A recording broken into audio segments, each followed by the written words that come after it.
Drop it. TBS FM. 현재 상황 문제 파악 맥락에 집중 묵직한 질문 흔들리지 않는 중심의 축최 일구 몸쪽 꽉 찬 돌 짚고 쇼미더 뉴스 세상을 바라봐 어제의 뉴스가 오늘의 변화 쇼미더 뉴스 진실을 찾아봐 오늘의 뉴스가 내일의 역사 쇼미더 뉴스 꼭 알아야 하는 뉴스만 전해드립니다. 쇼미더 뉴스 전해줄 뿐입니다. 뚱블리 정상근 시사 전문 기자예요. 안녕하십니까. 네. 뚱커벨 배종찬 소장은 네. 지각입니까? 그런 것 같습니다. 연락이 없어요? 오고 있겠죠? 네, 오고 계시다고 연락을 받았습니다. 자, 청취자 여러분 코너 끝에 방송 잘 듣고 계시면요 금세 맞힐 수 있는 쇼미더 퀴즈도 드리겠습니다. 자, 첫 번째 쇼미더 뉴스 어떤 뉴스입니까? 네, 백신 공급 차질 빚나? 입니다. 네, 차질을 빚나.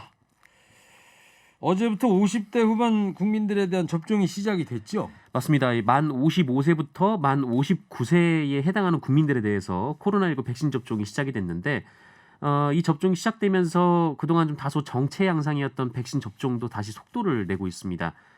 사실 이 그동안 좀 많아야 이제 그 몇만 명 정도 이렇게 1차 접종을 했는데 네. 그 어제 같은 경우에는 그 61만 7천여 명이 1차 접종을 했습니다. 하루에요? 네, 하루에 그렇게 많이 했는데요. 그래서 이 누적 접종자도 이 1,700만 명을 넘겼고 몇 그리고 퍼센트쯤 됩니까? 그러면 1차만 네, 인구 대비 접종률은 현재 34.1% 34까지요. 네, 올라간 네. 상황입니다. 네. 자, 근데 모더나 백신이 부족할 수도 있다 이런 이야기들이 나오는데 왜 그런 겁니까? 이유는 아직 뭐 정확하게 알 수는 없는데요. 이 모더나사 측에서 생산 관련 이슈가 있다 이렇게 지금 우리 정부에 알려왔다라고 합니다. 그래서 이제 생산에 좀 차질을 빚고 있다라는 얘기를 전해왔는데 뭐 구체적으로 무슨 차질이 있다는 건지 그 내용이 뭐 정확하게 확인되지 않고 있고 이 정부도 지금 확인 중이다라고 밝히긴 했습니다만 다만 그 유럽의 생산 시설에 뭔가 문제가 생겼다 이런 얘기는 지금 언론을 통해서 나오고 있는 상황입니다. 우리나라가 지금 모더나하고 한 4천만 회분의 구매 계약을 체결을 했거든요. 상당 비율이 이 모더나사의 백신 접종 분량인데 이 중에 지금 1천만 회분 정도를 그 이달 중에 도입할 예정이었는데 지금 모더나 측이 갑작스럽게 이렇게 일방적으로 통보를 하면서 좀 혼선이 좀 있는 상황이긴 합니다.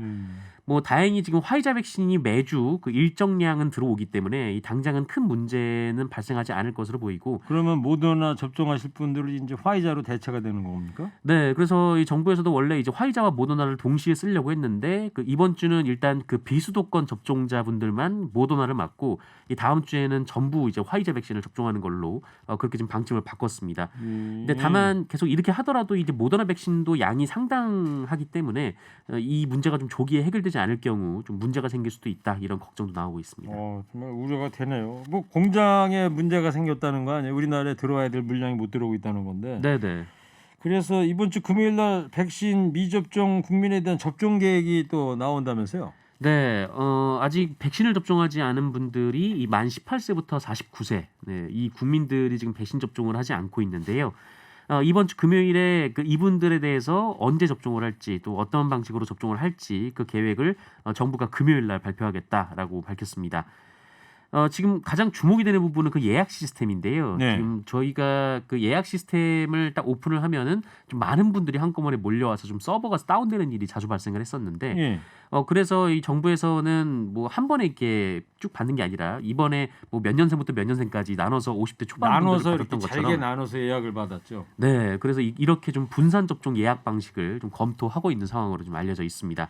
그래서 김부겸 국무총리도 그 약속드린 이 11월 집단 면역 달성에 차질이 없도록 이 접종 계획을 보완하고 있다 이렇게 밝히기도 했습니다. 네, 정상근 기자는 예방 접종 했어요? 저는 접종 완료자죠. 네, 뭐 저는 맞았어요? 얀센 백신. 얀센 1회분으로 네네. 예비군으로 맞았다고 그랬나요? 민방위. 민방위 네. 대원용으로. 그랬군요. 자, 정 기자님은 왔는데 통키 소녀는 무거워서 늦나 보다 하는데 막 입장했어요. 네. 늦었다고 한 말씀 하세요. 아유, 늦어서 죄송합니다. 네.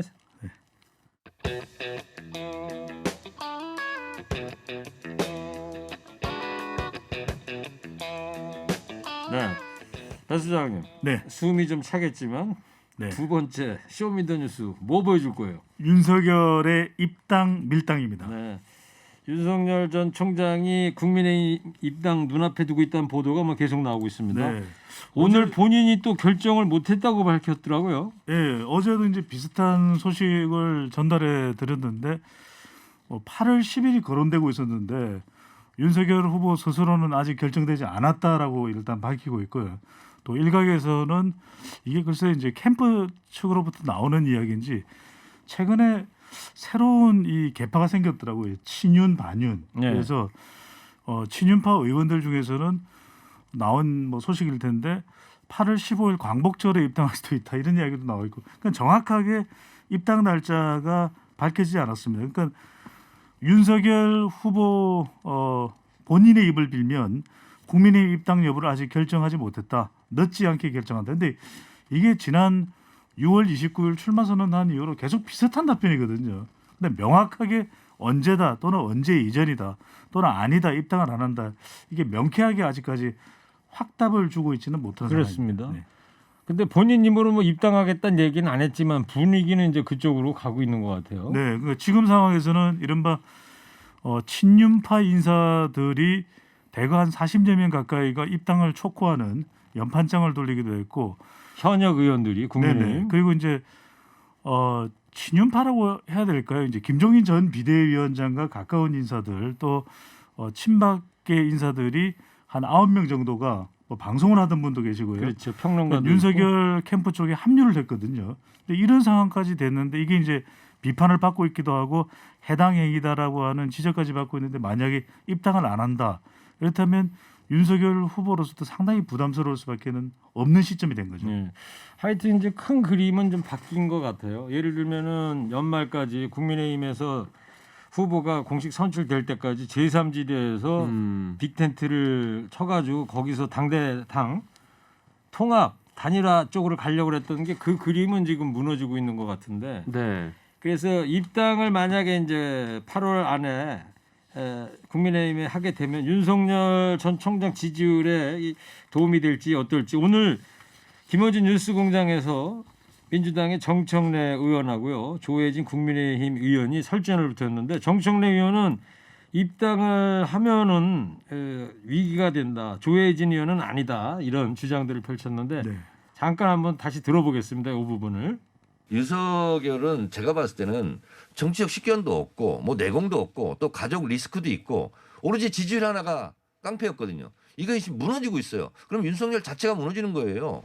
민주당 지지 합이 우리 당 지지 합보다 높다고 하는 건 저는 이게 안 맞다고 생각이 드는 게, 그랬다면은 사실 재보선 때 민주당이 압도적으로 이겼어야지. 거꾸로 압도적으로 그 이겼다는 국면은 거는 끝났고요. 중도층이라든가 호남 일부라든가 또 2030이라든가 반문진보 이쪽에서 무조건 정권 심판해야 된다, 정권 교체해야 된다고 생각하고 우리 당하고 그동안에 결이 틀렸는데도 불구하고 우리 당하고 손 잡고 네. 있기 때문에 정권 교체 가능성이 자, 높아졌고, 여기까지 그 듣고요. 와중에서 정청래 의원 입에서 지금 나온 얘기가 지지율 깡패다 이런 얘기를 했어요. 네. 네, 지지율이 이제 깡패처럼 제일 센 건데 윤석열 총장의 지지율이 지금 떨어지고 있다 보니까 국민의힘으로 이제 입당을 추진하는 거 아니냐, 이런 해석 아니겠어요? 네, 뭐 정청래 의원의 분석은 이런 건데요. 그 윤석열 전 총장은 이 지지율을 먼저 한참 높인 다음에 이 국민의힘 대선 주자들을 뭐 이른바 이제 도토리로 만들어 놓고 그냥 한 방에 이제 가져가려고 했다.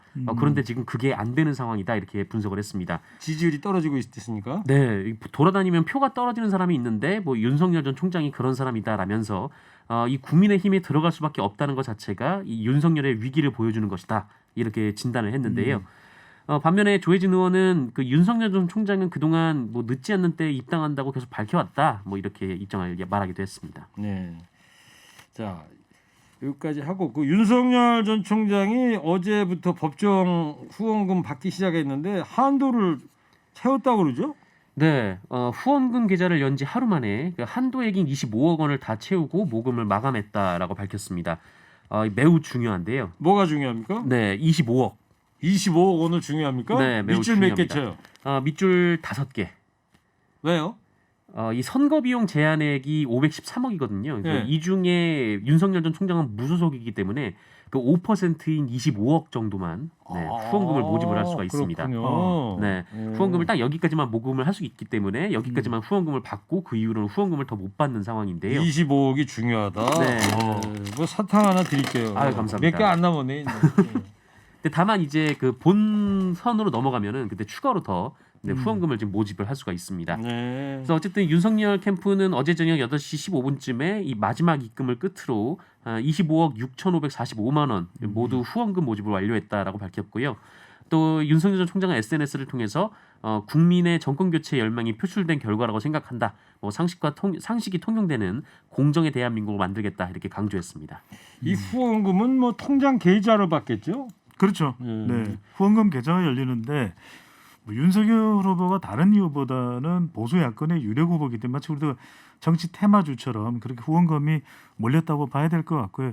특히 여기에는 배우 김부선 씨도 10만 원을 후원했다라는 거 아닙니까? 그걸 그래요? 또 공개하면서 정치적인 또 파장까지 일어나고 있는 그런 상황인데 비교해 보면 여권에서는 뭐 추미애 후보의 경우에는 24시간 계좌를 열어놨는데 한 2억 원 정도가 모였거든요. 그러니까 네. 얼마나 유력하냐 이게 중요한 거고 이 후원금이 당의 소속일 경우에는 훨씬 더 모금할 수 있기 때문에 그래서 입당을 저울질한다 이런 이야기도 나오고 있습니다. 그러니까 무소속이 입장에서는 25억이 한도고 그러니까요. 네. 예, 당에 입당을 하게 되면 당원이 되면 더 많이 받을 수가 있다는 거예요. 후원금을? 경선을 치러야 되니까 5%를 더 받을 수가 있습니다. 그래서 오. 50억까지 받을 수가 있습니다. 아, 경선을 치르게 되는 사람은 50억까지 모금할 수 있다. 네네. 그렇죠. 네. 그렇군요. 배 수장님도 만약에 후원금 계좌를 열면 얼마까지 모을 수 있을 것 같아요? 그래서 한 25만 원 정도 들어오지 않을까요? 25만 원을 누가 윤- 내죠? 윤석열 후보가 25억이니까 예. 저는 뭐 우리 가족들이 5만 원씩 25만 원. 가족이 전부 5분입니까? 네. 아, 솔직해서 좋습니다. 그러니까요. 네. 뭐 지각을 해서 제가 약간 눈청을 줬지만 아니, 최일구님께서도 한 5만 원 정도로 후원해 주실 수 있잖아요. 저는 후원 못하고 대신 네. 상암동 청포도 하나 드릴게요. 네.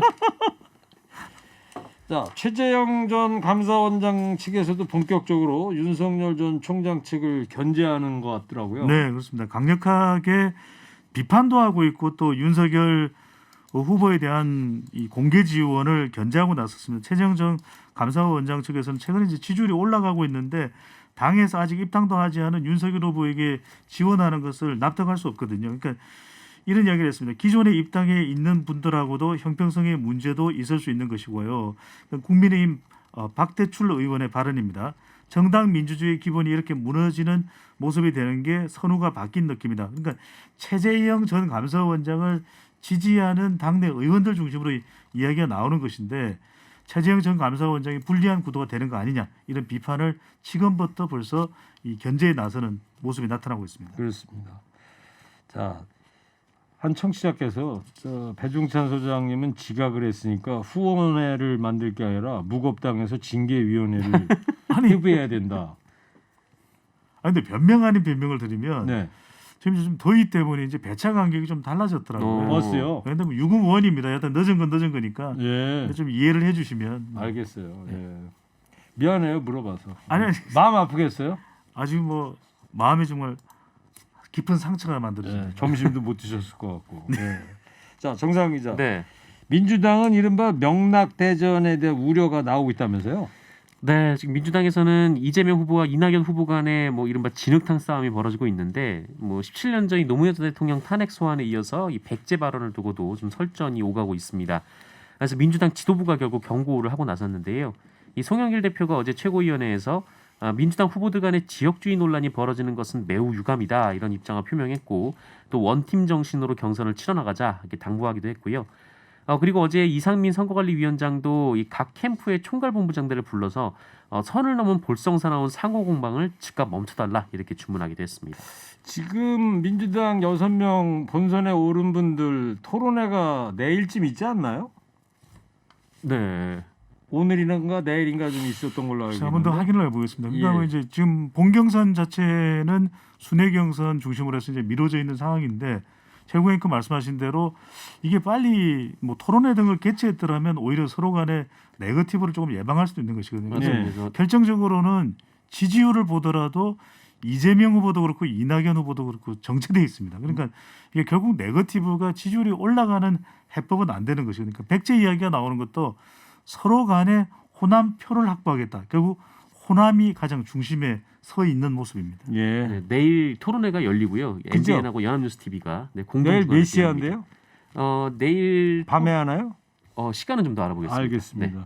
저기 이호찬 청취자께서 유튜브로 배 소장이 후원 계좌 열면 무조건 10만 원 후원하겠다. 오. 예, 존경하니까요. 네. 아, 그럼 어떻게 바로 대선 출마 선언을 할까요? 예.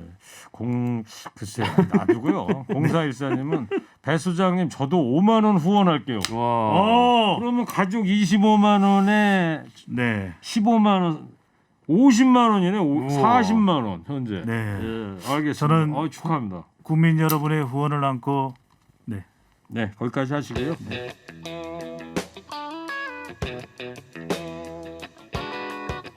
자, 정상 기자 세 네. 번째 쇼미더 뉴스 어떤 뉴스 보여줄 거예요? 네, 남북 직통 연락선 복원입니다. 네, 오늘 청와대가 남북 관계 깜짝 발표를 했어요. 네, 오늘 오전에 청와대 긴급 브리핑이 있었는데요. 오늘 오전 10시부터 그동안 단절됐던 남북 간의 통신 연락선을 복원하기로 했다 이렇게 밝혔습니다. 작년 6월 이후부터 안 된 거죠, 연락이. 네, 일부 이 탈북민 단체들의 대북 전단 살포에 반발하면서 북한이 지난해 6월 9일 이 판문점 채널을 비롯해서 이 모든 통신 연락선을 일방적으로 끊었는데 이후 413일 만에 연락선이 다시 이어졌습니다. 네.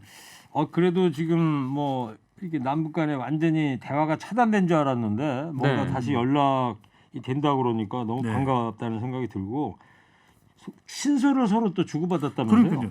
대화가 완전히 차단된 건 아닙니다. 지난해에 개성의 남북 연락사무소 폭파도 있었고 그래서 이제 남북 간의 연락선이 단절되는 그런 이유가 됐거든요. 근데 지난 4월부터 문재인 대통령과 김정은 북한 국무위원장 사이에 여러 차례의 친서가 교환됐다 그래요. 4월부터 예. 사실상의 대화가 있었던 거죠. 양 정상은 친서를 통해서 남북 간 관계 회복 문제로 우선 어떻게 해야 되느냐, 남북 통신 연락선을 복원하자 이렇게 합의를 했다고 그럽니다. 예. 그래서 이번에 전면 이제 남북 직통 연락선이 복원된 것이 이게 이른바 핫라인이거든요. 그러니까 어떤 전망이 나오냐면 아직 한 달이 채 남지 않았습니다. 8.15 광복절에 뭔가 남북한 사이에 뭐 공동 발표를 떼서 좀 희소식이 있지 않을까 네. 이런 것을 기대하는 목소리도 나오고 있습니다. 이산가족 다시 뭐 만나는 거라도 좀 작은 네. 거라도 좀 나왔으면 좋겠어요. 꼭 네, 되면 네. 좋겠습니다. 그 배 수장님은 이렇게 평론계 마당발이시고 그런데 네. 이런 남북 관계 이렇게 개선되고 있는 징후를 알고 계셨습니까? 이게 피부로 와닿더라고요. 어떤 면에서요? 약간 감이 와요. 살이 훅 들어가더라고요. 네, 고독이. 네, 네.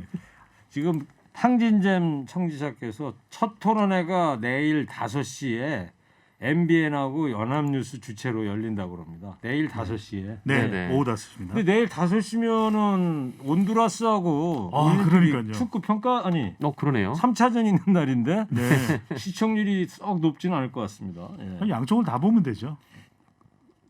그래요? 네. 텔레비전 2대 있나 보죠? 아니 그 왔다 갔다 하면 되죠. 알겠습니다.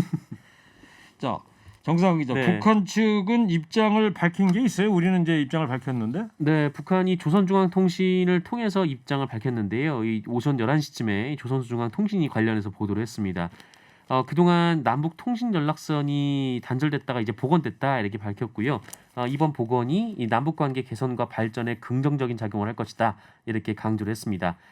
그리고 이 북남 순회, 그러니까 양국 정상들이 그 최근 여러 차례에 걸쳐서 친서를 주고받고 단절돼 있던 이 통신 연락 통로들을 복원함으로써 서로 신뢰를 회복하고 화해를 도모하는 큰 걸음을 내짚는데 합의를 했다 이렇게 설명을 했습니다. 네. 자, 마지막으로 배 수장님. 네.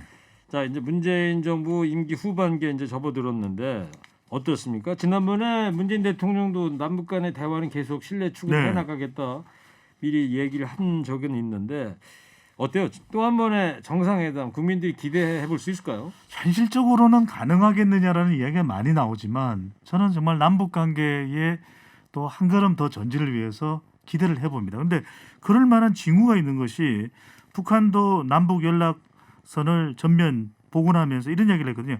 화해를 도모하는 큰 걸음에 합의했다. 네. 이건 좀 긍정적인 것이고요. 청와대도 이번 통신연락선 복원이 앞으로 남북 관계 개선과 발전에 긍정적으로 작용할 것. 그러니까 북미 관계도 꼬여 있고 남북 관계도 답보 상태인데 사실 이걸 타개할 수 있는 건 역시 2018년으로 돌아가는 거거든요. 그렇죠. 2018년 판문점 그리고 9월달 그리고 백두산 참 그 장면들이 우리 국민들을 뭉클하게 했고 이산 가족 상봉도 끌어내려면 적어도 저는 문재인 대통령 오는 8월은 쉽지 않을 수도 있습니다. 9월달 다시 한 번 더 어게인 2018 한 번 더 가능할 것으로 기대해 봅니다. 네. 2018 뭐 같은 정도만 돼도 상당히 좋죠. 네. 너무 큰 기대는 안 갖더라도 뭔가 새로 남북 간에 연결이 됐다라는 그럼요. 거 그거 하나에 좀 기대를 가져봤으면 좋겠다. 저는 개인적으로 그런 생각을 해봅니다. 입니다. 네, 쇼미더뉴스 지금까지 배종찬 소장, 정상근 기자였습니다. 두 분 감사합니다. 쇼미더 뉴스.